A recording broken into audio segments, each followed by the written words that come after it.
Entrepreneurship, it's funny thing because the longer you play, the more likely you are to die. Yeah. You keep playing.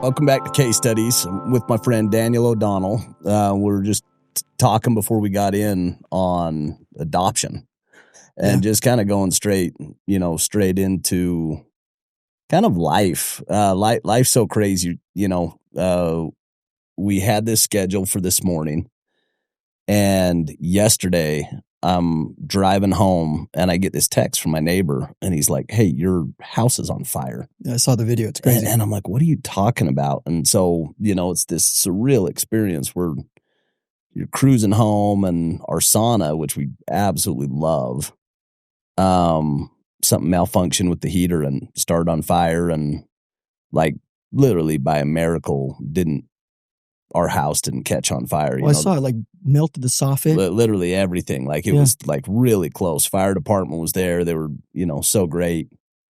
But it's like these like traumatic, intense moments that you kind of really reflect on, like all the good stuff in life, and it's hard not to be grateful for everything you have. And I think adoption is one of those things. And anyway, excited to chat with you. We've been talking about doing this for a long time. And I think something that you described to me is just that you're a very private person. Yeah. And that Well, I told, I was like, no, at first I was like, I don't know if I can, a little bit out of my comfort zone. So I said, no, I don't know. And then circled back and it's like, I think a positive can come out of it productive. But I definitely, under the radar, I would say, and like it that way. So, and the theme for me, like the passion project for me with Case Studies was to identify people and patterns and stories of excellence and success. And, a lot of it revolves around business and entrepreneurship, just because I think that's like so hard to do, so dynamic, that entrepreneurial journey from the outside, it looks so clean and so linear. And, I think, like to jump to the end of the story, you're co-founder of Saela Saela, you said it right. Yeah. Yes. Andrew founded it and then Blaine and I came on. Yeah. You and Blaine came on. Yeah. Andrew, you guys built this business for 12 years, 13 years? 17. 17 years. 08, he founded it. In 9, we sprayed our first houses in Denver. And then I joined in 2010. But that's the timeline until recently. $200 million outcome, like this beautiful business, got paid a premium because you built such a great business, that. And I think from the outside, anybody would look at you guys and just say, "Oh, it's pretty clean story." I should go start one of those, when you when you get under the hood, you realize, man, there's a lot of sleepless nights. There's, taking a home equity line on the house, let's not take salaries for 3 months or 6 months or whatever it is to go like bet it all on the business. And so anyway, excited to get in and kind of, unwrap some of the principles that you built your business and that you built your life on. I think the thing that I admire about you is that you take this holistic approach to life. Thanks, Casey. The physical, the mental, the spiritual, the social. You manage your relationships well. You manage your reputation well. Consistent deposits. You know what I mean? Playing the long game always. And I think even for your business, when we were talking, you guys never built that thing to sell. You built that thing to keep it forever. And there's just a difference. Yeah, big time. When you build something to keep it forever versus building something to sell. No doubt. You make different investment decisions. You make different investment decisions in your personnel or in your talent. Yeah. Anyway, so excited to chat with you. Thank you. I appreciate that. Yeah, it's you gave some good points there, and it's interesting to look back and see what came of it, the things we learned, tons of failures along the way. I think to your point, people see a point in time and they that's beautiful, or they're like, wow, that's amazing. But along the way, we failed a ton. There's decisions we made that You look back on it, and if you known, you would have made different decisions, right? Yeah. But you don't know what you don't know, and you're trying to do your best. And then, entrepreneurship, it's funny thing, because the longer you play, the more likely you are to die. But you keep playing, Yeah. and you want to stay in it. And we built it, and that's a ode to Andrew. He was just different that way. He's always been unique in the sense of how he views things, and it's visionary that way. And why do you create something? And do you create it for gain, or do you create it for expansion of others and spheres of influence, and being able to duplicate, and being principle driven? And so there's a lot to that story, but it's been a great time. Love those guys. So maybe let's just jump right to the end. Like, you guys built this business, didn't plan on selling it. Yeah. But then you sold it. Yeah. Why'd you sell it? That's a great question. Timing. I think timing, and some of the responsibility also, where we were personally, age. I don't consider ourselves old or anything, but get to a point where it's like, okay, can we transact, and by doing so, then use those resources to then go and do more good. Yeah. And that whole concept of expansion of spheres of influence. And yeah. Can you do that? We felt like it was responsibility for us at that time. We've been doing it for almost 20 years. Yeah. And so it made sense. Also, I would say the acquirer, the buyer, Rollins, is phenomenal. That was something you'd mentioned, was this was kind of a longtime partner of yours. Yeah. You'd sold off some branches. Exactly. One of your main guys had worked with them before. So there was kind of a deep connection. Yep. Which I think that we could spend a lot of time just on that kind of reputational equity and how much that meant in actually doing the transaction. You know what I mean? You recently spoke of that, just the network that you build and the compounding of people and relationships. And we had interactions with them for years, and industry wise, they're the best. Gold standard, most value creation, publicly traded, all those things that you line them up against anybody, and they're just better. They're just better. Yeah. And some of those things you mentioned, like Mitch, who currently runs Saela, president and COO there, Saela, he's phenomenal. One of our best friends, did an amazing job to help our business become even better than it was before, added immense value. So you create these relationships, and that added to your, to answer your question of, well, why'd you sell if you hadn't built it to sell it? And you realize that people, taking it to the next level. We had bootstrapped the company since inception. And so we always were picking and choosing how we grew. Yeah. In the allocation of cash to be able to grow, not taking on outside investment, not taking on extreme debt to be able to do so. And so we had transacted a couple branches, because that's the asset. It's really the branch of the customer base. So we had transacted 2 over the course of time to grow and do some other things within our organization. And at this point in time, it just made sense for our employees to allow them also the opportunity to grow and expand at a faster rate. Yeah. Because Rollins' resources are just immense. And so for them to be able to take a company like ours, and they had done this before, where they had acquired companies at a, $50 to $75 million annual revenue mark, and taken them at $250 within, 4 to 7 years. They just done it before. Like they have the playbook to go take that foundation and expand it. Yeah. And seeing that in the industry is very tight knit. Pest control is very tight knit, blue collar, love the people, love the industry. And so they had a reputation of being able to do that the right way. Yeah. Where there've been other companies that come in, private equity and others, and they don't necessarily do it that way. Different playbook, different incentives, different motives, agendas, and different experience for for your employees. I think that was one of the things that you talked about that was really important for you, was to make sure that everybody had their careers and everybody had that opportunity to continue to grow and continue on that journey, even if you guys were stepping off. Yeah. And so that just worked out. So I'd say timing, partnership, value, and future goals and ambitions. And so that all lined up, and it made sense, but it was hard. It's still hard. It's our baby. It's everything we've known for the last almost 20 years. And talk to me a little bit about that. I speak to so many entrepreneurs, and it's different.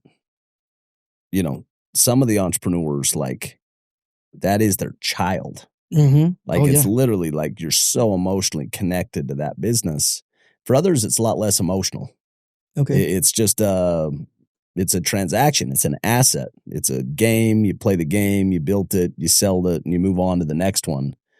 Kind of two different mindsets. But for you, like it's been harder. It's been harder to step away. Like, and when we were talking about it, it's like there's that like, yeah, I really loved my job. I really loved building. Like that was super fun. You know what I mean? Yeah.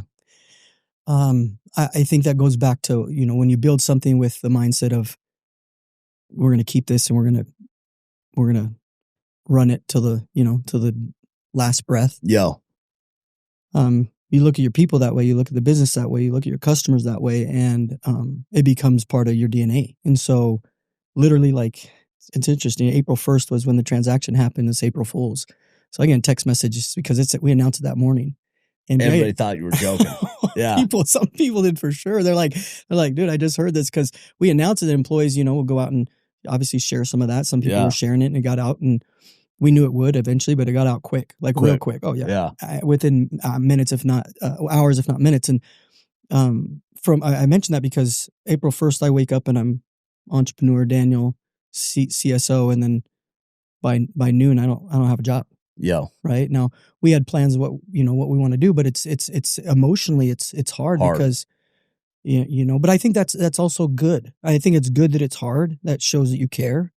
I think it's also good because it challenges you and how you gonna reinvent to go grow. Oh yeah, yeah. And I think we've seen this in the course being here in the community. You see people that they struggle to find their next lane or the next to recreate themselves. Yeah. It's and again, this isn't just to blow smoke, but I think you've been a great example of that with regards to like even this podcast or Sandlot or doing things that literally are new, out of your comfort zone, but you dive in and you do it, and you have done that for years, but that's hard to do. No, I think about, because I've actually thought, a lot about that. The same thing you're describing. I went through that experience. It was very quick. I remember we were in South Africa on a charity trip with 500 leaders. Okay. We, everybody had donated, accounts and different things to go on these charity trips. And they were like a core part of our business. I loved them. It was like my favorite, week of the year. And you'd go, all over the world, and you'd go do these charity trips with the people that you were working with. Yeah. And it kind of checked all the boxes: adventure, culture building, retention, all those things. And we took our kids out there and go have like this beautiful experience. And I come back and it was literally like we were going public in like 2 months. Okay. And Todd called me, and Todd's like, "Hey, we should meet." And he said, "Hey, we're going to make some changes, and you're going to hate every change we make." And a lot of it came down to structure. We were very fragmented. It was all kind of companies within the company. Okay. And we all kind of were leading our own division within the company. And so it's kind of, you had your own economics and culture. Culture, very different cultures, and they basically said, we're going to kind of break all of that down and we're going to standardize it. Yeah. And we're also going to like make pay efficient. And you know how that works. It's like you're all a part of the same team, but there is a rub. It's kind of the owners want to get commissions down as far as they can get them, and still get production. Of course. And from a sales rep standpoint, you want them as high as you can get them. And so there's that friction that I think is a natural friction. And so he basically just said, "Hey, we're going to make changes. You're going to hate them." And said, "How do we like transition this in a way that's healthy?" And that, I think back about Todd and Alex and these guys, such incredible mentors and heroes of mine. But they sat down with us. It was me and my partner, Jeff and Bo. And they basically said, "Well, what if we just pay you for 5 years not to be here?" Interesting. And we're like, we're down, like we had stock. We were kind of there until the company sold and our stock vested. And, and they kind of made it easy. They just said, "We'll vest your stock and we'll pay you to, not be disruptive." Yeah. And that was a win for us, and, shook hands and it was done. But in 3 days, it went from like, we're gearing up for another 5 years. and all this momentum and your people to make an announcement saying, hey, we're out. And I remember, like, I think this was like Thanksgiving time in early December, and it's snowing, and I'm out like shoveling my driveway. No one's calling. And I'm like, this is kind of lonely. Like, I didn't realize like how much of my identity was tied up in being kind of a senior leader of that company. Like that. And you had been there how long at that time? Long time. I mean, 14 years. Okay. But in the industry, 17 years.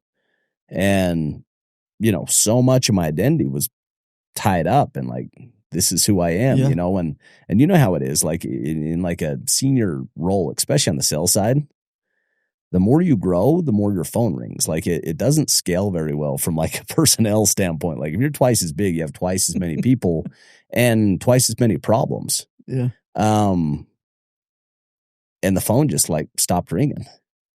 And you start wondering, like, is this a me thing? And it took me a while to kind of unpack, that chapter was so beautiful, but it's time to move on. How did you do that? It took time. Yeah, it took time, and it was a little even more exaggerated. We just adopted our first son. Okay. And it was this kind of beautiful window where I'd never been able to like spend real time with our kids. And I just spent amazing time with CJ. And then COVID hit. And COVID was like this mandatory shutdown. Mm-hmm. Where like, and highly affect or potentially our business. But I was out. Yeah. I was out. And so like, not only was I not gearing up for the summer, which was like for 17 years, it's like you're either traveling across the country and working 6 days a week, or, you're on the road for that time, traveling teams and getting them going. And that first 6 weeks of the summer is when like all the chaos is happening. People are going home. Yeah. Teams are struggling to fit in, licensing issues, all those things. And I didn't have any of it. So you have COVID. Silence. Yeah. And it was just kind of this detox. I got into golf. I'd never golfed. Wow. Played golf every day. Okay. And it was kind of this detox of like, oh, like there's more to life than just my job. And that's not who I am. That's something that I did. Mm-hmm. And I loved it, but that's not who I am. Anyway, so it's fun to like, because you're early in this. Like it happened in April, right? Yeah. And so it'll be really fun. I mean, you guys are so much further ahead. I was talking to you about kind of your family office and kind of what you guys are going to go build, and you're just going to smash. But that was one for me that it happened very organically. I had some other investments. I'd invested in some restaurant businesses and some mobile home parks. And so I still had other stuff that I was active in, but it was more from an owner standpoint instead of an operator. Yeah. And I'd always been an operator, and I think the takeaway for me is patience, and also, like from what your story, because that's, I think, a great way to learn. It's like, I'm in it, it's brand new, but also, I would say the power of reframing. Yeah. Right? You reframe that. You said it's what I did, but it's not who I was. And I think a lot of times those things get all mixed up and overlap, and you lose yourself in that value coming from the thing versus like just that intrinsic value. Yeah. Like I am who I am, and my value is, my worth is great. And still finding pleasure in doing the things and finding, just excitement and growth through them. But also, I think, to your point, reframing and realizing it's okay. And then what do I need to do to find the next thing? Not to find it, but I think it's that journey and process. It's not the thing. It's just being involved and engaged. And whether that's with your children or whether it's with these reps that you were managing or us and our service people and personnel and business partners. And so I'm in it, and people ask, like, how's it going? And I smile and I say, I think I'm failing fast. I think that I'm, trying to do my best to recognize and embrace that the pace at which life is happening right now is still super fast with like the kids we have and at home. at professionally, it's changed, but that's okay. Yeah. And that's good too. Yeah. And there's going to be moments like I was on a call late last night and I loved it. And I got like excited about it because I was with Angie and we were talking about a deal and whatnot. And it was exciting, but at the same time, just realizing like I do miss that sometimes, but I also love going to my kids' events or activities, which to your point earlier, I didn't do that very much. And Tanya was a rock and she held down the fort and allowed all those things to happen. To go do it. Oh yeah. Yeah. For sure. So let's reverse. I want to go back to the very beginning. So talk to me about like kind of how you ended up in the industry that you were in, kind of your professional journey. Like where was home growing up?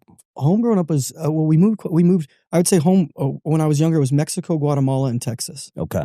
So early on, born in Arizona, moved shortly thereafter. My mom's from Guatemala. My dad's half Guatemalan. And we laid roots there. So I grew up in that environment. So speaking Spanish in the home? For sure. Yeah. 100%. Yeah. Mom and dad? Mom and dad. That's crazy. So like that was just like inside the walls, it's Spanish, and then going to school, it's English. Yeah. Okay. Unless we were in Guatemala or Mexico. And then later on, you had some, half the day, but a lot of times it was just when elementary, it's more just straight Spanish. So grew up, but then as we got older, my dad said, hey, he wanted us to go to school in the States. We ended up setting roots in San Antonio, Texas, late middle school into all high school. My family still lives there for the most part. So that's early on where I guess come from, right? And then typical story, I was raised LDS, served in LDS mission in Brazil for 2 years. That's how I met Andrew. That was super cool, which is wild. So speaking English, obviously, like U.S., speaking Spanish fluently, and then the mission was Portuguese. Yeah. So you're like getting like... I was so bugged about that at first. It's kind of crazy. Yeah. Why are you sending me to... It's kind of crazy. One of them would have been... But there's kind of... I'm sure you pick it up pretty quick. You know, Portuguese and Spanish are similar, both Latin-based. Yeah. Just, so... Then come home from that experience. But talk to me about meeting Andrew, because that ended up being like a very pivotal, important relationship. Yeah. And I think that idea of like, you can't create old friends. Like you just kind of meet people when you meet them. Yeah. And yeah, it's so let me back up a little bit. Senior in high school, the mission was not on my mind. Like, it wasn't something I was going to do. Not because I didn't want to necessarily do it. It just wasn't on my radar. Yep. And I wasn't like, I'm going to do this. Had a really good friend of mine. His name's Asher. And he came to me. He's like, I'm going to go do this. And I'm like, what?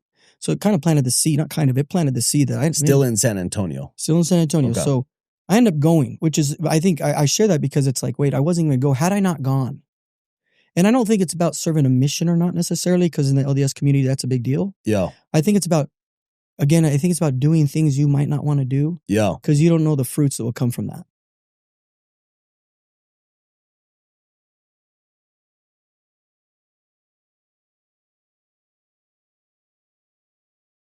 Yeah, I mean, for me, the mission was like everything.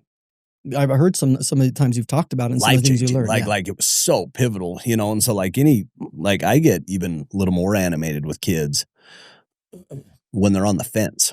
Like go. Yeah, because I was on the fence. Okay. You know what I mean? Like I wasn't like hey, I'm going from day one.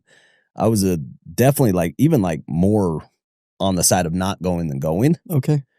And it changed my life on every aspect. You know what I mean? Like habits, rituals, maturity, network. I'm sure some of the people you met. Yeah. Yeah. For sure network. But so much of it was like who you became. It just changes you. Yeah. Like those are like transformational years. You're at an age, right, where you're so malleable. So malleable. But also searching for meaning and purpose. And that thing right there, like if you don't, you're really pressed to be like, hey, like there's meaning, there's purpose and service. There's good from that. So I end up having seed planted. I end up saying, okay, get the call, Brazil. And I get their first area and Andrew's there. We had to live at this house apartment or house where he was with his companion because we hadn't had it set up for our own yet. No. So I get there and this guy's there. Sharp looking guy, seemed very on point with what he did. Very hardcore though, like in the sense of disciplined. He was And disciplined. yes. Yeah. And you could tell it. Like he, for example, black pants, black tie, brown pants, brown tie, like blue pants, blue tie, like Just a machine. Yeah. just like that. And my trainer loved the guy, but he wasn't as disciplined and he wasn't as confident. He didn't exude as much confidence. Yeah. Trying to find his lane still. Great guy though. And so I get there and I meet him, and we were never companions, but because I had that interaction and we were in the same serving in the same congregation. Yeah. Yeah, I was drawn to him, but I would go to him and ask him questions because sometimes my they call them trainers, right? But sometimes my trainer, the guy I was with, he didn't seem to know the answer. He would do things that I would second guess. And so questioning, kind of like, hey, is that really the way? Yeah. Just little things. Looking back, it probably didn't matter that much, but I was curious and I wanted to know how to, make it happen because I didn't have an example. Like I said, my dad, my older brother, that wasn't in their journey. Their nature. So it wasn't their journey to do that. So I didn't have somebody to really talk to about like what is a mission. Like, man, when I got to Provo at the MTC, like I almost left because it was too structured. It was just too much for me. And I was just, anyway, so the schedule, everything, I just had no idea. I hadn't been prepared, and that's on me, right? I just didn't seek out to know. Yeah. And I just showed up. And so when I get there, I'm trying to figure things out. How do you really do this? And if I'm going to be here 2 years, like, I need to make this worth everybody's while. And so Andrew was the person who taught me a lot of those things. And he connected on a deeper level, and I'm going to get emotional here, but he connected on a deeper level the meaning of a mission and relationship with your creator and how that changes people. And it's not about the church or religion, but it's about your relationship with God and how that can change people, like legitimately change them. And I learned that from him. And we were in the same area or congregation for a minute. And then I ended up getting transferred out. But those 3 months or so that I was there was like, it really set the tone for like how I was going to approach people. Yeah. How I was going to teach and what I was going to focus on. And it set me up for success in that realm. Yeah. And success in the sense of who I was becoming and who I was helping hopefully other people become. What do you think it was about him that like impacted you so deeply? Because I look at it, you're how old? 44. I mean, you were basically the same age. I'm 42. Yeah. That was 25 years ago. Yeah. And it's not like you haven't been around him. You've been around him for like the last 17 years. But there's something like when the emotions come up, when you're talking about that 3-month window, what was special about Andrew that it was like, this captured me, this captured my heart and mind, like this changed me? Because I like, for me, I'm fascinated with that. Like I've had those leaders, the Todd Peterson's that leader in my life that like, he fundamentally changed me. And it changed the course of my life. You know what I mean? Like forever grateful. Oh yeah. For those people that have that ability. But Andrew was a kind of a peer. Yeah. Little bit older. Somewhat of a stranger. Yeah, little bit older. Yeah. Kind of a stranger. And a tiny window. 3 months is like a small, at that point in life, it probably seems longer. Yeah. But not a long window, like relative to life. Like what was it that was special about him? Let me share two things. One in the initial onset of these first 3 months, and then one after. He had just, and I'm gonna use this word again, but it's the best word I can think of right now. He had this discipline, laser focus of like, I'm here for this reason. Would you call it like certainty? I would call it like certainty. Conviction? Like was it just like But it was empathetic. It was so real. Like, because you got to have something to move you. Like I think about Tony Robbins, and his thing is like, when two people meet with rapport, where there's trust, the person with the most certainty will influence the other one. 100% all the time. You know, like the person with the most conviction, with the most passion, if there's trust. And it feels like there was something where there was trust there, but he just was deeper. He would like, there was more conviction, more passion, more experience, whatever it is that kind of moved you in a way that's like, this changed the course of ultimately life, but definitely the mission. For sure. And all those things are accurate. And so he expressed it in a different way. Like I'm probably more in the sense when you use the word passion. I think it shows itself in different ways. Like I'm more of like, you hear me maybe with passion, Yeah. you hear like the excitement, you hear that he's just more, Just feel it. you can feel it, and he's just stoic, for lack of a better word. His example, like I said, when I got there, I noticed things of how he operated. He followed the, I don't like to use the word rules because it's not about that. He knew why he was there. Yeah. He knew why he was there. And he's like, if I'm going to be here, he never say this to me, but it's like the sense was, if I'm going to be here, like I'm getting the most out of it, I'm going to exhaust myself, and I'm going to just like all in. Yep. The other story I would say is, I remember this is early in our careers. We were working for a pest control company, not Saela. We had another one we were working for in this typical valley here where you get a job doing the door-to-door thing, knocking doors for the summer. And I was doing that. And he called me, and this is my third summer. So I was going to, tear it up. It was supposed to be the summer that I was just going to destroy it. And I get out there recently married. So I just gotten married the summer before. So it's my first summer married. Tawny and I are out there in Houston, Texas, and I'm struggling. I get out there for first week. I'm kind of sick, had this crash after finals, got out there, was not feeling well. The second week, and I bageled, I zeroed for 2 weeks straight.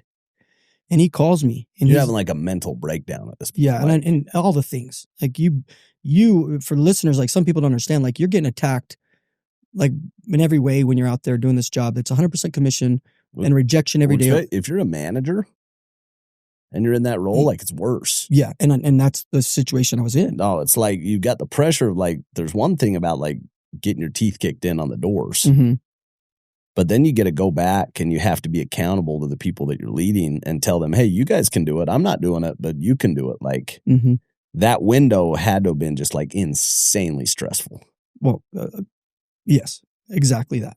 And I'm in my first summer married, and I'm thinking also those thoughts personally of like, that. How can I provide? And what are we going to do? And so I'm feeling all this pressure, struggling, not performing, feeling sorry for myself, I'm sure, doubting, all that negativity that I was somewhat creating myself and still trying to engage and just struggling. He calls, and he ends up saying, hey, you okay? Asking me if I'm all right. He doesn't talk to me about I'm not producing. He doesn't come in and lay into me and say, hey, you need a lead from the front and what's going on. He just asks me how I'm doing. Yeah. Which is his nature. He's very deliberate that way, very empathetic, very generous. And he's talking to me, and we're young right now. Like I was probably 23 years old, give or take. Like we're young kids, right? And he's talking to me like somebody who's been doing this for 20 years. Had that ability. Yeah. Yeah. And it's interesting. This is a side note, but Blaine was actually in this office with me. So Blaine, and other partner, is Andrew's brother.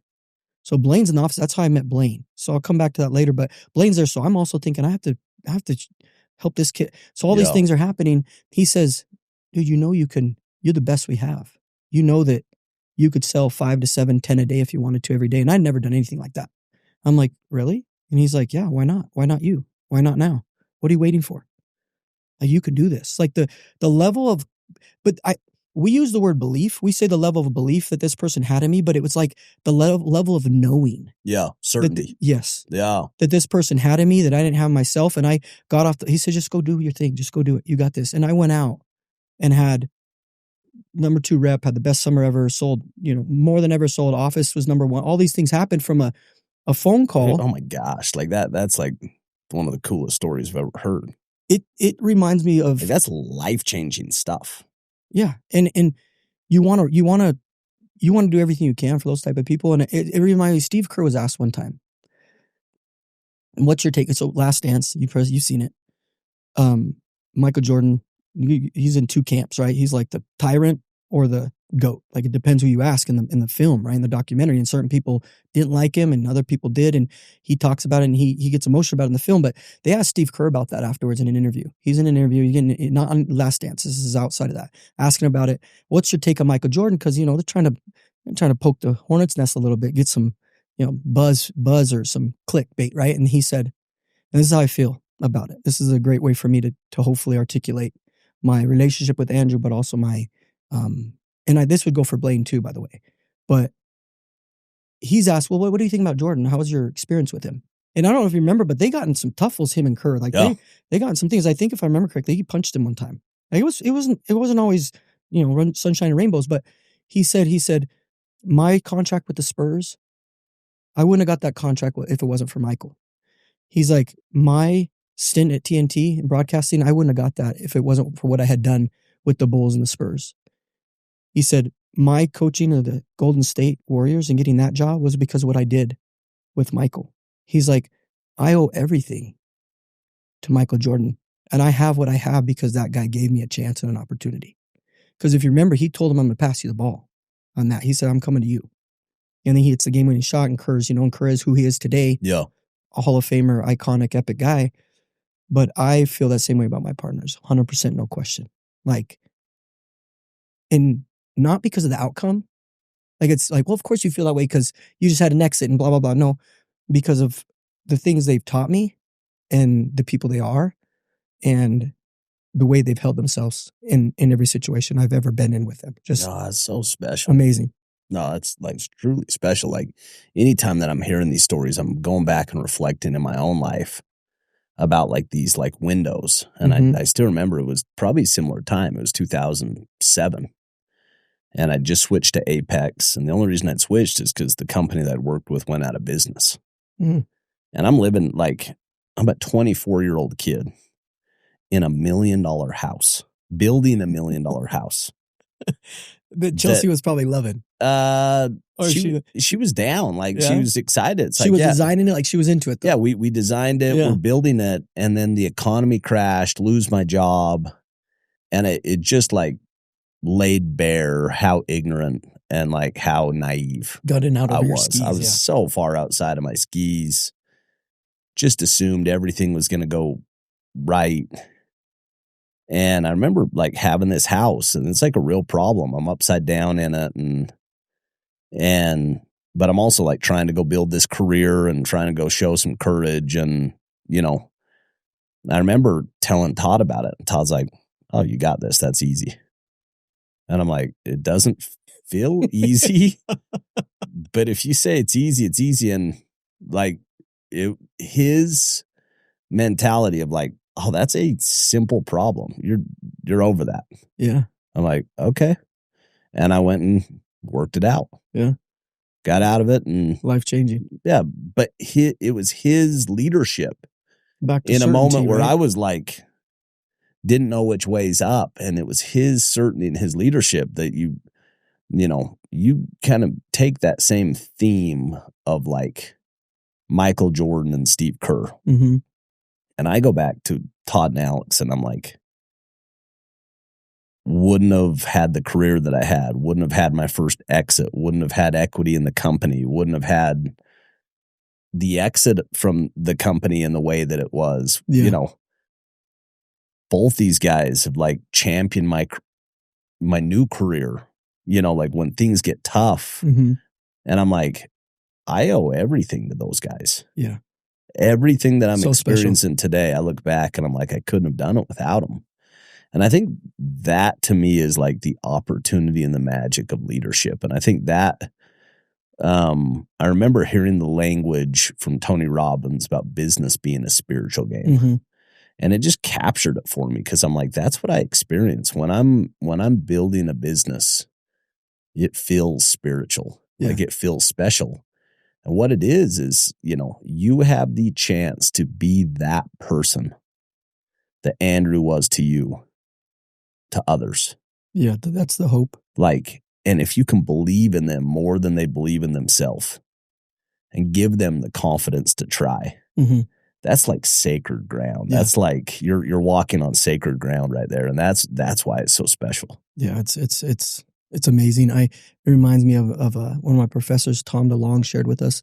He said that and it was a leadership course, and he was talking about how when we engage and interact with people, he said a lot of times there's three levels or three categories we fall in according to his research and whatnot. And he said one is a lot of times when we engage with people as leaders, it's like how do they experience me? Like how do they see me? Who am I? Like that in that level. And unfortunately, people operate from that level. The second one is very common and it's more outward. It's, well, how does this person view the situation? Like they're seeing themselves. I'm trying to see you. You're trying to see me, and it works that way. And I was like, oh yeah, that's great. And I was like, this is okay. That's probably the way, I operate. I get it. And he said, and he took it to the next level. And I was like, blew my mind. He said, how do they see themselves when they're with you? And it was like, do I operate? And I think that's what those people do. Yeah. They are able to help. Like Todd helped you see yourself as a leader in a certain, even though you in your own world and your thing were like, maybe this guy or that guy, or how do I view myself? And we're going through all these things. And those people are able to help us see ourselves clearly. And that's the difference. I think those are the leaders that they change the world because they change people. Yeah. And I think there's something even more than that, which is Andrew was that way when you were 19. And then Andrew was that way when you were 23. And now you're 44 and Andrew's still that way. Mm-hmm. He's still believing in you. Yeah. Encouraging you. You know what I mean? It's like, and I was on the phone with Todd this morning, and Todd's getting surgery in Germany. Like, and he's literally like sending me texts and reaching out and sending me pictures of this nasty food that he's eating in like this German hospital. And like, you know, like, and I'm like, it's just cared about me. Yeah. That's for rare. So long. And it truly is like sacred ground. Yeah. And it's this like nudge or this reminder that like, that is where I feel like we're doing God's work, is when we're doing that for our kids, when we're doing that for kids in the community, when we're doing that for that door-to-door sales industry. It's like, it's so hard. Mm-hmm. And if you can encourage people to go work through that hard and get that skill, I mean, you think that window for you of I haven't sold in 2 weeks, that's a crossroads. Could have gone either way. Oh, 100%. And was close to going the wrong way. Mm-hmm. I mean, not selling for a day, fine. Week, not great. 2 weeks, no, that's like really close to like this whole office is gonna fall apart and you're gonna switch careers. Yeah.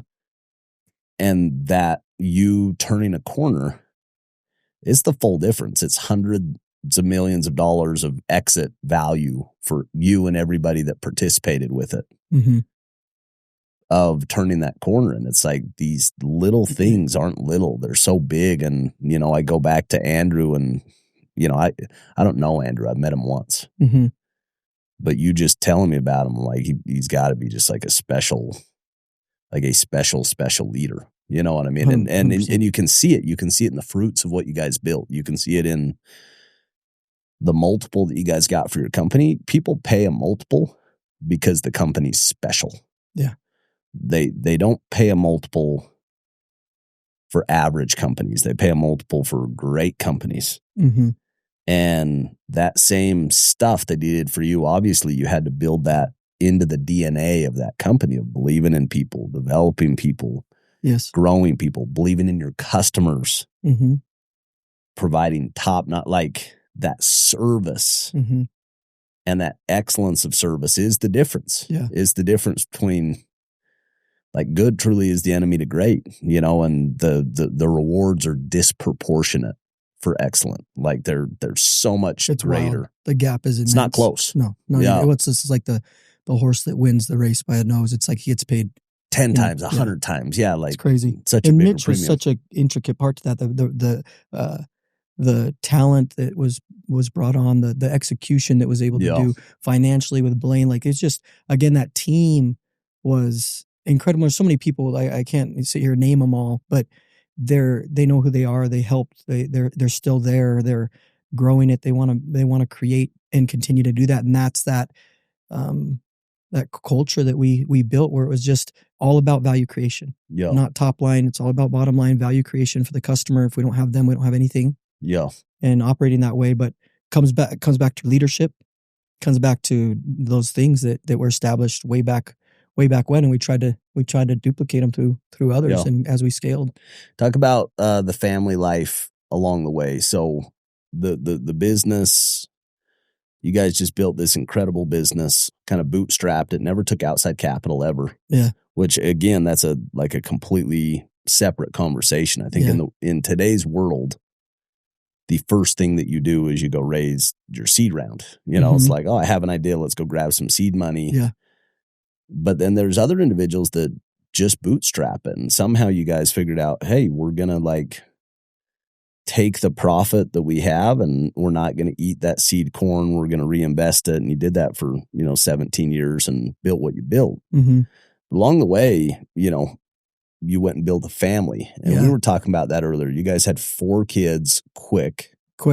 Tony's really champ. Yeah, we had 4 under 4. With the fourth one, we call him Chamaco Nixon, but he came unplanned. The first 3 were planned to have him that fast. The fourth one came unplanned, and so there's a story behind that. We'll tell you another day. But we had 4 kids under 4. So we had 2 girls, Berkeley, Lola, and then Lennox and Nixon, and we were done. Like Tawny was like, I'm done, capped out. It was a lot of obviously stress emotionally, and we had started working with Andrew at Saela and Blaine, and we had moved to Colorado, so it was a lot of things happening. But they were all in it with us. I would go to work, all those long days. Anybody who's built a company, I think that it's creating value. They're working 18 hours and 20 hours a day. Like it's normal, nonstop, every day. And they were there with me the whole time. They were kids, but they were great. Yeah, they still are great. And Dad wasn't around a lot, like at all. And Tawny was. This doesn't happen without Tawny. Yeah, I don't make it without Tawny. And so we ended up moving a few times. Like obviously, we grow the business, but we're in it. And I'm not the only one. Like Andrew and Blaine are doing the same thing. We're just all in it. And then we end up adopting 2 beautiful little girls when Nixon's 7. Yeah. So we have all the first 4, and then we adopt 2 little girls. So dive into that experience. So there's there's actually a lot of parallels that me and you share in life. Yeah, which is ironic. Yeah. Interesting. Both of us in the similar industry. Mm-hmm. I've got 5 kids. You've got 6 kids. You went to Harvard. Mm-hmm. Did kind of your continuing education, which, it's a whole different conversation of how that impacted your career. It was life-changing for me. I would say the same thing. But then you take adoption. Talk to me about adoption, because that's, again, another thing that we both share. How did that come about? You had 4 kids young, a gap of 7 years. What was that thing that was like, and your wife, she was done at 4 kids, like tying the tubes, like done, right? Done from the living room to operating room. And literally she said, this is funny, but she's like, I want to smell these cat. I want to smell it being burned. Like she was completely done. She was done. Like emotionally, like certain. But then 7 or 8 years later, like there was this calling that you guys kind of felt like there was something calling to you. Talk a little bit about that experience. So got to a point where the business had I would say become more secure. We weren't technically winning and making all this money or anything like that, but it had stabilized to a degree where it was working. We were in it, and we had a feeling to give back initially. Like, how do we give back? You gave us so much. How can you give back in the community? What does that look like? Started just, looking into that, researching, just checking things out in that vein. And that led to, well, there's a ton of kids that need help. There's kids in the United States. There's kids internationally. Yep. Being from Guatemala and Mexico, growing up there, you see a lot. I had experiences when I was a young kid with these kids there that were obviously, you see a lot of versions of poverty when you travel to these foreign countries. And if you've lived in them, you know that. And not. And so we end up looking into that. And then it was like, well, sponsorships and maybe foster care. And we going down this path. We end up going to get certified or to get your licensing so you can actually foster or adopt. And going through the course, and they have those 2-day courses in Salt Lake City. And we go, and they had a panel, and this panel was adopted children that had grown up, and some of them were teenagers and some were adults. And they start sharing the story of how adoption changed their lives. Yep. And we said, that's interesting, and we never had thought about adoption and never had been opposed to it, but it was never on the radar. Yeah. We didn't know. It was foreign to us. It was something that we weren't familiar with, and we didn't know how it worked. We didn't know how that was. So we asked some friends, got educated a little bit, agency, private, how you do it, and there's a bunch of ways to go about it. But ultimately, I'm inside washing the dishes on a Sunday night, and I end up finishing. I go out. I'm out with the kids. I'm back in the back patio, like a fire pit or whatnot, I'm out there with the 4 kids, and Tawny was in the kitchen looking out the window to us on the patio. And she later that night tells me that as she's watching us, she has a feeling the same she had when she was when she was like, it's time to get pregnant again. Same feeling of a spiritual feeling, or in that regard of like, we need to have another kid. And she's seeing us out there. She's like, something's missing. We need to have another kid. I was like, I can't have kids, but I had this feeling. So I think adoption's the thing we should look into more intently. So let's go, let's do it. And shortly thereafter, I said, babe, I think there's 2. And she's like, you need to calm down. She's like, I don't know about 2, but one for sure. I'm like, well, I don't know, but I got this feeling that there's 2, and I don't know where that's coming from or what, but let's just be prepared. So we put all this stuff out there for a full year. We're like engaged with our first 4. We're telling them, hey, this is what we want to do. They're on board. We're putting it out that we want to adopt. And then we go on a family trip. We get back. Tawny gets a phone call from an agency. And we weren't with an agency. Okay. There's a lot of ways to adopt, but we won't get into it. But agency is one of them. Yep. And we're like, let's get a call. And the front desk person, the social worker, whoever was working the desk at that time, called us, said, hey, we have a lady here. Her name's Angie. She has 2 little girls, Kaylani and Peyton. They're 3 years old and 18 months. We've contacted our group and our parents, and people want Peyton, but they don't want Kaylani because of age. Because she was older. She was older, and a lot of people didn't want 2. There's a lot of reasons why. Kaylani is awesome. And that was something for us, too. Like, we wanted newborns. Yeah, and that's a thing. Because there was just this mentality of, like, I don't know what's happened. Yeah, you know what I mean? 100%. Like that time, and it's like, I'd much rather have them in my own house and to be able to, like, raise them. You want to raise them. Yeah, it's complete preference, but you can see that adoption process for people who haven't gone through it. Everyone's different. Like, different. Every situation's different, and it comes out of chaos a little bit. Like, somebody who's giving up their baby, they're not in a healthy position, either emotionally, financially. Like, they're in a tough spot. You know what I mean? Like, something usually triggers there's something that's pushing them to the point where they're saying, I can't keep these kids and create a safe environment. I can't do it. Yeah. You know what I mean? And with that just comes all everything with it. And so, like, when you're describing, like, this poor mom has got to be looking through it saying, I'm not separating my kids. Oh, 100%. I'm not breaking them up. They're staying together somewhere, and they're going with a family that's going to love them. Yeah. And so, like, talk to me about, like, when those 2 things came together, when you met the family. So we get this call. We ended up telling them we're not with an agency. The lady was a sweetheart. She said, well, just come and meet them. Doesn't matter. She wanted to just help Angie place the children. And she didn't care. She didn't care. That's not always the case. Yep. Right. And so we end up the next day going and meeting Angie, Kaylani, and Peyton at the agency. Yeah. It's the first meetup, and my kids were just amazing. My first 4 were just awesome to embrace them, take them, play with them. And Angie saw this, which obviously was huge for her, because if I'm going to place my kids with somebody, I got to make sure, so that was good. And then Angie said, you want to take them for the weekend? We said, well, let's talk about it. We'll let you know. We circled back. We ended up taking them Saturday night. They're at our house. They spend the night. It was absolute chaos. It was awesome, but it was crazy. And the next day, Angie says, you're the family. And so we went from like 0 to 60. Oh, and then Monday or Tuesday, a day later, 2 days later, she signs the relinquishment papers. And this is, I think, answering your question and giving you some of that dynamics with what was our experience with this amazing person, Angie, placing her children. So we're not there when she signs these papers. They're like doing it separate because they don't want you to be there when that happens, because you can't be pressure. Yeah, for sure. Yeah. And for all the right reasons. And so they're doing that. And we're sitting waiting, and Angie comes back with the social worker. And she's just standing there.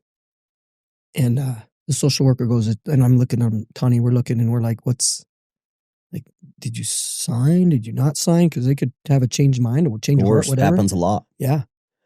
Social worker's like, she signed. And then I look at Angie, I look at her, and Angie's like, she nods her head. And for whatever reason, I felt that woman did the most selfless thing she could ever do, because I don't understand how somebody does that. Yeah. Like, because I would never do it. But there's something in that is the most selfless, loving act. And I felt that. We got up and gave her a hug and told her that we were appreciative and loved her. And she's awesome. She has 3 kids now. She's married. We see her every so often. In adoption, and this sounds great, and and it's like, wow, what a story. But the first year was hair on fire, absolute, like, took us to our knees. Hard. Oh, Yeah. like, Casey, one of the, if not the hardest thing I've ever done, hands down, from in my family dynamic. Yeah.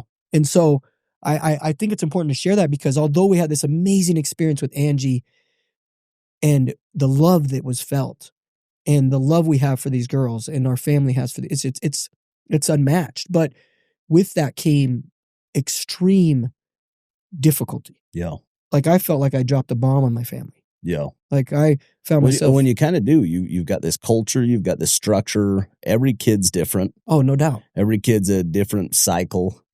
And then you just bring in 2 overnight that have been raised however they've been raised.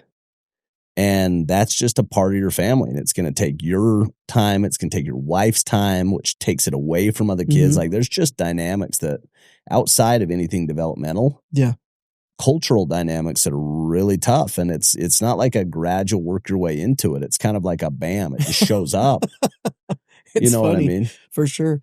So I think it's important to people to understand, but the beauty of that is that is the beauty of it, where it's like, people see something, they see a picture, they see the family post or whatever it might be, and they think a certain thing, and it's like, well, yeah, but we got to that point because we went through that. Well, and you're still going through it. You know, I think that's the one for us. Like, when we describe how adoption's been, like, it's been chaos.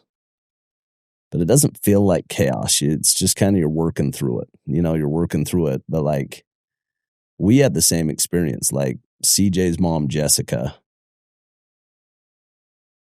we get a call on a Friday. We're at Disney.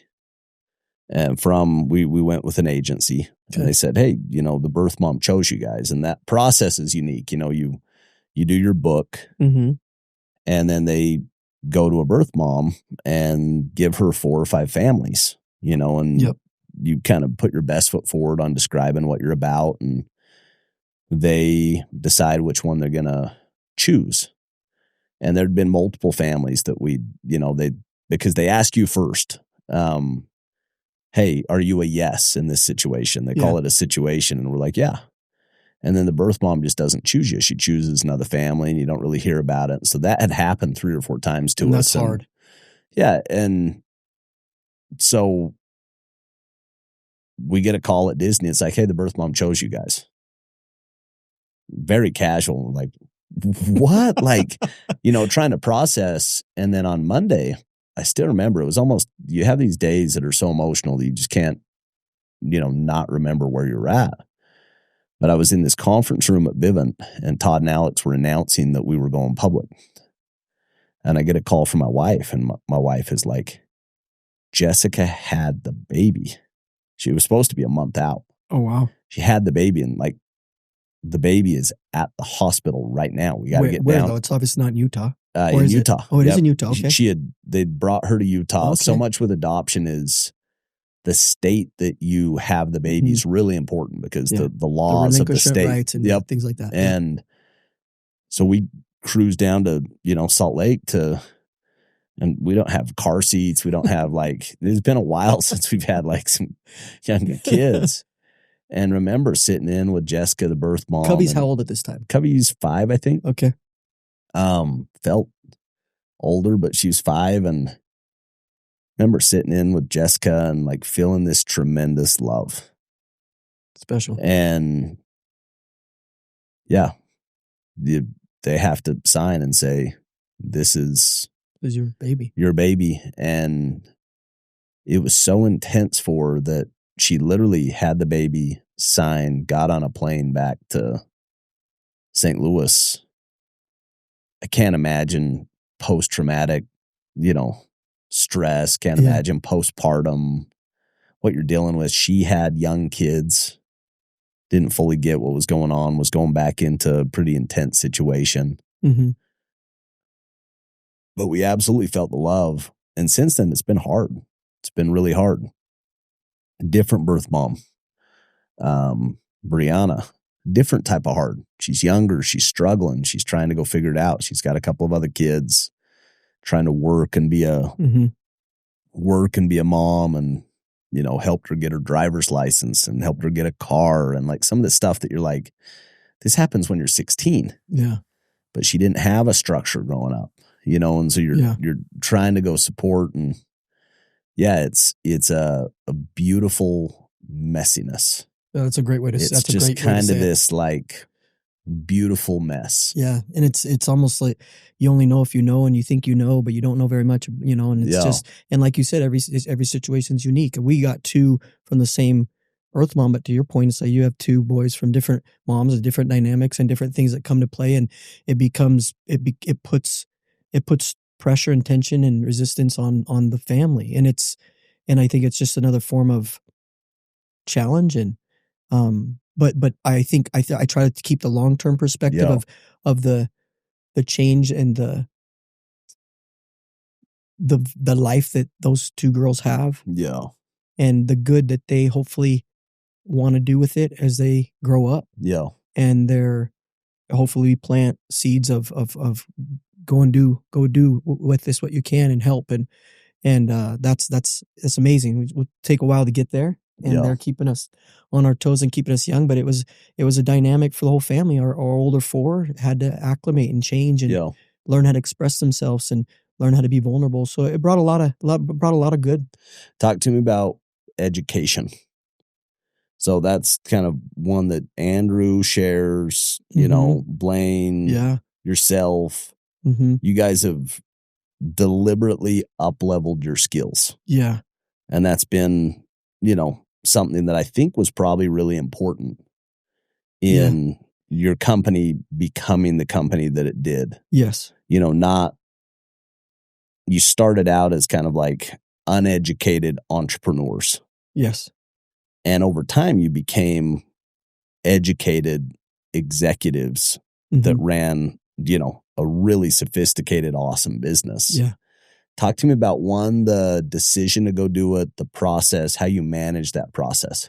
Yeah, I'm smiling over here because, again, Blaine, if he was here, he'd probably be smiling too. So Andrew came to us and said, I want to go back to school and pursue an MBA, like for real. And then we was like, okay, well, like why? And what is investment going to be? Not just financially, but time. It's really time, because the financial investment is I think the easier part if you can afford it, but it's the time. So Andrew had a desire to go do this because he recognized, again, back to the certainty, discipline, the visionary. He recognized, like, to get this company where it needs to go, there's things that we just don't know. Yeah.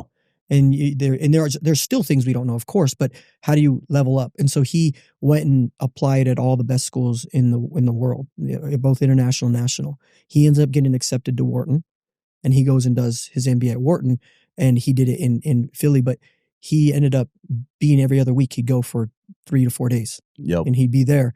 In that process, he came to Blaine and I, and we're like, "Go do that, man. That's not our jam." But he's like, "Well, time out." He's like, "We have two decisions here." He's like, this business is moving at a speed where you need to learn skills. So tough love of you need to learn skills that you don't have. Yeah. He's like, it wasn't in a way that was like, hey, you're not going to last here. It wasn't in the way of, hey, I'm going to replace you. It was more in the way of, if you want to run at the fastest speed, you need to acquire the skills that allow you to do so. Yeah. And I want to provide that opportunity for y'all. So he planted the seed. I said, man, you need to calm down. Like, this is like because we're already winning technically at that point. And he planted seeds. He said, go talk to Tawny, let me know what you think. And I think you and Blaine should go back to HBS and do this executive leadership program, the PLD, which at the time was advertised as their executive MBA. Yeah. You did the same course, Yep. And so we ended up applying, get in there, go do that. then he's like, okay, you need to level up. And he sent us to Wharton to do AMP. Blaine did a CFO course specifically. So he just like doubled down on all that over the span of 3 years, give or take. Yeah. And so we all just went and just, again, it's life changing. It opens your eyes to what it is. You network and connect with so many people. And so that we were able to then come back and do better things, think differently about our business. And again, back to these individuals like Mitch and other operators that were with us, they were also able to see how we were pursuing not just winning, but how do you win at the highest level? Progression, growth. How do you become more efficient? Back to value creation. And so that was that pursuit. And looking back again, I wouldn't have done that. Like, I just wouldn't have done that. I mean, you never say never. Maybe if I would have crossed paths with somebody later on, I would have. But personally, I wasn't thinking I'm going to go do this. And it stretched me. It crushed me, but it was so good. And I'm so grateful for that. Yeah. The experience there and being pushed to do, again, because we were running the business. It wasn't like we were. How did you feel going there? Like this is common, like the imposter syndrome. Everybody's smarter than me. Did you feel all of those things? Like where you're like, I don't belong here. Like this is like. Yeah. With Harvard more so because my first experience in an environment like that. Yeah. At an Ivy League level with all these people that are just amazing at what they do. Not just the professors, but the people, the students, the cohort. With Wharton, it was less because I was able to get in a place because at the root, I think imposter syndrome is about you. Yeah. And your insecurities versus being outward and being like, doesn't matter what I feel here. It's like, how do I come and show up? Yeah. And at Wharton, I was able to be in that space. You think mentally. It's because you'd emotionally been through it? I think that helps, no question. Yeah. I think it helps, and it'd be naive of me to be like, no, when I went, I was deliberate. At Harvard, I was concerned with how I would, just in full transparency, I was concerned with how I would look. Show up, yeah. I was concerned with how people would view me. Yeah. And so I felt less than, I felt inadequate, but it was me. And then as through the process, you obviously change because you realize through the process, meeting people and everybody's the same. Everybody's the same, and you navigate this thing. Yep. But then and I think that's one of the things that is important as a leader, as an entrepreneur, as a father, husband, you have to realize like it's not about you. Like when I went to that course at Wharton, I didn't lean on the fact that I had done a course previous. I leaned on the fact that it's like there's other people who need me to show up. Yeah. To help them have the best experience and get the best out of themselves. Yeah. And that was amazing. Yeah. What did you learn? Like when you say pre Harvard and Wharton versus post Harvard and Wharton, like what was the difference? Like what value did the business receive that they wouldn't have received if you wouldn't have up-leveled those skills? Okay, so that's a good question. I think principally I learned, and I'll put it into like some actual, tangible things that we did, but principally it was like there's things there's things you don't know, and there's things you don't even know that are a thing. Yeah. You just don't know. And they live in that space there at HBS and Wharton. They live, those institutions live in the space of like models, like for example, models of like actual algorithmic models and framing that you could put things into to maximize return and efficiency. It's just like, I remember sitting in front. Your head's not even there. You're just like trying to get through the day. And yeah, I remember the first class, like right out of the gate, I'm looking around. I'm like, you can calculate this? Like you can actually figure this out? Yeah. Things that are simple, I think, from a business, if you grow up as maybe in a business world or school, like NPV and LTV and so many things when it came to like value creation that I didn't even know or terms or existed. Yeah. And some people are like, well, that's silly. You should know that. I'm like, I didn't know. And so there's things we applied from a Kaizen and different types of case studies you get where you're like, oh, we could implement that. We could do that. It also brought a lot of credibility, which is interesting because we had built this business already and you would think, well, you have a ton of credibility, but it just brought more credibility because people saw that we were willing to go and do that. And people would ask, why are you doing that? You don't need to do that. Yeah. But that's the point. Like if you want to be different, you have to do different things. If you want to be better, you have to pursue the situations that are uncomfortable. And so we then took those models and frameworks and we put more order in our business. We got more metric driven. Not that we weren't. It just, again, it was just another level of execution and performance, because we were being told and challenged by the institutions and the professors and the models and the case studies are like, hey, what are you doing in these camps, in these veins? And your peers. For sure. Yeah. And we were also being pulled. One thing that's important to understand is like, we didn't build our company on door to door. We initially did that because that's how we had to survive. But as we transitioned, we were being challenged by our peers and competitors to be like, well, you're not growing as fast. You're not doing as much. You're not as big as. Yeah. And we were like, well, we're building a service company this way, different. And it allowed us to bring a little more credibility to that approach, because we were surrounded by a lot of businesses that weren't truly necessarily pest control companies. They were sales companies in a pest control wrapping. Yep. And they were very different. Yeah. But that pulls on people as you're working and trying to get talent and trying to expand those growth drivers.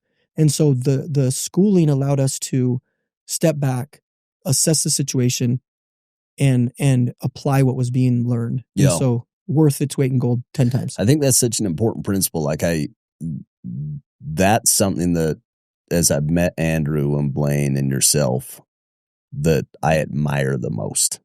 What's that exactly? The willingness to up level. Like, I think you would have had a successful outcome either way. I think you had a business that was a good business, and I think it would have been a successful outcome. I don't think it would have been anywhere near the outcome that you guys created. And I put it in my personal life experience of, I dropped out of school and went all in on like this opportunity and made a bunch of money early, but was completely lacking on like most of the skills. I had like one or two superpower skills, and I just rode those hard. I was great with people. I had a strong work ethic. I was great with sales. I was great with leadership. That was about it. Yeah. And which are huge things, by the way, though. Were really important. And, it's another lesson of like, play to your strengths. Yeah. And I did that. I went all in on strengths, but I had some weaknesses that were blaring. Like would have sunk the hole in my boat, would have damned my progression. Were they blind spots, or did you know? Originally, they were blind spots. Okay. Because I was working out of desperation to start. Interesting. It's like, how do I pay for tuition? How do we live? It wasn't thinking proactive, it was surviving. Okay. And then it switched to getting ahead.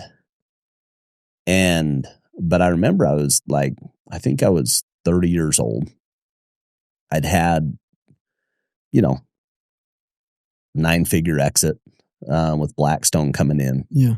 And I was making over $1 million a year at that, the whole time I was at Vivint. It was, great money. Yeah. 7-figure a year plus annual compensation. So I had money, but I was completely deficit of the skills. And I remember we were bringing in this talent, this outside talent. And before then, we were the executive team. And Todd and Alex, to their credit, they said, we need to bring on business executives that can focus on the business. Yeah. Not sales leaders, but business executives. And that was so threatening to me. Like, it was putting this person in between me and Todd and Alex. And for sure. And also it was kind of saying, your progression in this company's, you've kind of hit your lid. And I remember like having this urgency to say, whether I do it here, whether I do it somewhere else, I never want to be pigeonholed into like this tiny box. I want to go invest in myself. And I, went out and did an elective. I did an elective on strategy, and it was just life-changing. And then I did an elective on negotiation. And so I'd been out there for a couple of weeks, and then I did PLD. Yeah. And in the course of about a year and a half, I just had this rich experience. You think about PLD and some of those friends you still talk to, consistently. And it was this life-changing experience. But when I was out there, I kind of made this commitment where I said, I'm going to do this twice a year for the next decade. Nice. I'm going to commit to that. Yeah, I'm going to commit to development. You know, I actually would get more out of the elective courses than I did out of the long course. Okay.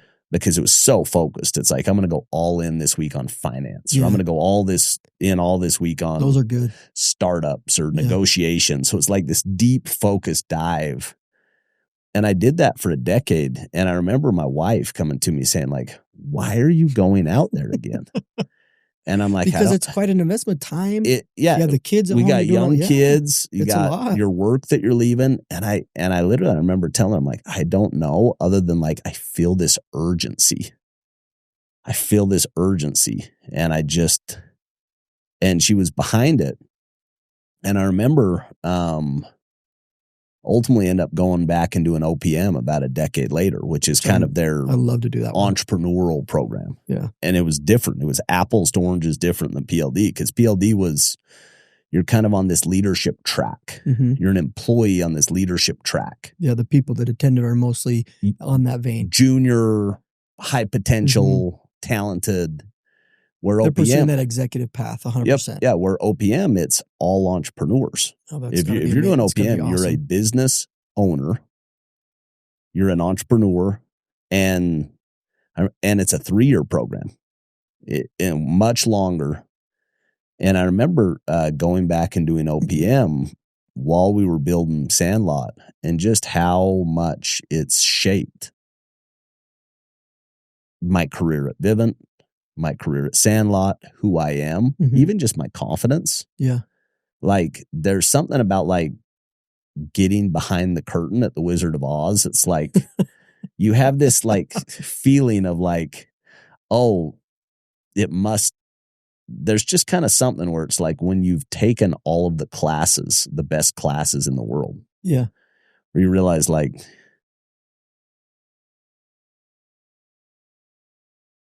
it's not that special. Like, I don't want to like discount it, but there's a bit of like, these are people that are just like me, that are scared, have their insecurities, but are striving. And all of us are the same. All of us are people. They're not better than me. They have strengths that are different than mine, but I have strengths that are different than theirs. Yeah. And so there's this becoming that it helped me kind of I was so insecure early in my career, and it helped me kind of just get comfortable in my own shoes, where by the time I kind of went full cycle with Vivint and with all of it, I just realized, like, I never want to be a senior executive ever at a company, ever. It's not my nature. That's not what I want.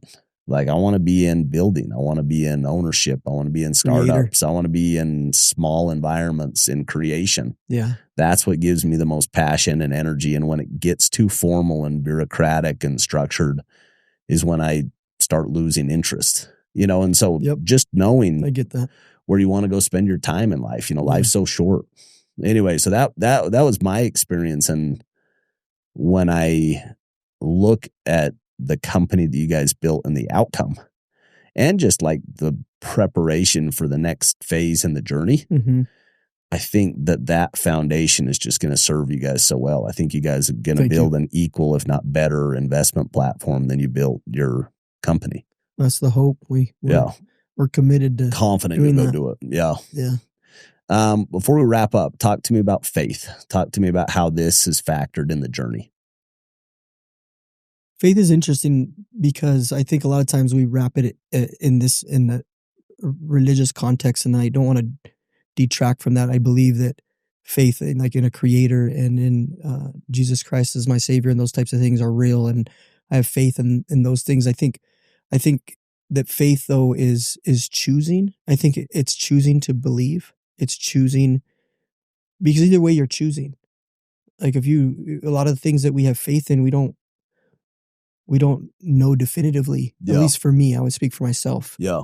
They're not necessarily tangible. They're and I say that in the spiritual context. I say that in a physical context or professional context, where I had faith that this business would work. Like, I believed that this business, but I had to a degree, I had some certainty that it would work, or I wouldn't have kept doing it. And so faith is a compass. Business and life brought the challenges and tests and the grind and the defeats and the failures, but faith gave it meaning. Yeah. Of like, why am I doing this? Like when we talk about adoption, I get emotional about, Andrew or relationships or my wife or those things that matter to me. It's because I have faith that I have belief that they matter. Yeah. And that's faith to me. And recently I heard, and I love this, where the opposite of faith is certainty, and versus looking at it like, oh, I doubt or I don't doubt. I try to embrace faith that way. I can't sit here and say that I'm absolutely certain in all these things, but I can say that I'm going to lean that way. Yeah. I'm going to lean into that life matters. What we choose to do matters. Relationships we build matter. Faith that God is real, that we have a creator that, created all this and allows us the opportunity to enjoy it and find meaning in it. And sometimes that meaning is very basic. It's suffering. Sometimes that meaning is enjoyment. I think it's all the things, but it's learning and it's progress and it's faith and growing that muscle. And so when I struggle with that, when I have friends that struggle with that, I try to see them through that lens of like, to see them clearly and have faith that that's all going to work itself out. Yeah. And that's how I would define that for me. Super, super special. Appreciate you coming in. Thanks, and Casey. Appreciate you opening up. Like I think that when I really think about like why I do this podcast, most of it comes down to there's success in the world. Like there's excellence in the world. And that excellence is built upon a foundation of principles and activities and habits and rituals that it spans across industries, and there's people that just execute at a really high level. And I run it, the nature of my job, I just run into these people all day, every day, these top percentile people. And most of them aren't public figures. Most of them don't like get up and write a blog or do social media or write a book or share about it, but they're living it.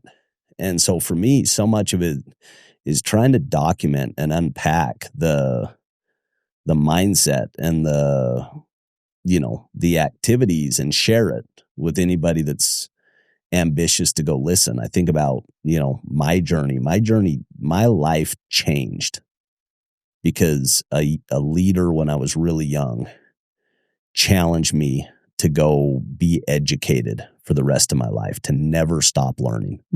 That Kaizen principle, that, constant never ending improvement, that excellence principle of just never stop, 1% better. And so much of that for me is studying patterns of success. Tony Robbins, he talks about kind of this 3-stage progression.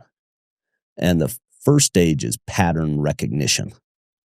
It's literally identifying, oh, I like that outcome. That person is getting results that I like. Okay. And this is what they do to get those results. Yeah. Just being aware. That person has a good marriage. That person has great finances. That person has built a great business. Yeah. That person has a great relationship with their kids. Healthy. That's they've got a great physical health. They got a good appearance. They have a great temperament. They show up with like really good energy. Like when I run into this person, I like that. Yeah. So that's number one is pattern recognition. Number two is pattern utilization. It's saying, I'm going to go put a plan to go get that. I'm going to go study what they did and I'm going to copy. I'm going to copy those habits and rituals and try to make them my own and, just like shamelessly copy excellence. And for me, like that's been one of the quickest ways to compress decades into days, to shorten the process. Is just copy people that are getting amazing results and just do what they're doing. Even if you don't fully know the reason why, taking that action, you learn the reason why along the way, But then the third one, and this is kind of the outcome of spending a lot of your life trying to recognize patterns of success that you admire. And number two, spending a lot of time trying to copy those patterns, is over a decade or 2 decades, you get the level of mastery where you get that third category, which is pattern creation, where you can take 2, 3, 4, 5 practices, blend them, make them your own, respin them. And you see this with experts in investing or experts in sports. You know, you see somebody that's just like, it almost looks beautiful to see somebody play basketball or like football, like the creativity. Masterful, masterpiece. Mastery, you know, just mastery in general, where you're not playing somebody else's music. Creating your own. You're creating your own music based off kind of the different principles from all the stuff that you've learned and spent that 10,000 or 20,000 hours studying. Yeah. And that, to me, like, I got so lucky to be influenced at a young age to start that journey. And this podcast for me is that. It's a weekly habit of identifying people that I admire and taking the time for me to listen and recognize and study patterns. And I just appreciate you coming in and like sharing. You're welcome. The gold and being vulnerable and sharing it. And I know it's not something that's super natural for you, but I said this to you. You need to share your story more. I appreciate you pushing, challenge me to do that. Because there's people that will hear it and it'll be what they need to strive and to go for it. And kind of the authenticity and the vulnerability, like, in my experience, it matters a lot. Like, all people need is like an excuse to try. And it's amazing which stories resonate with different people. So thank you. Well, thank you. Appreciate it. Happy to be here and glad I came.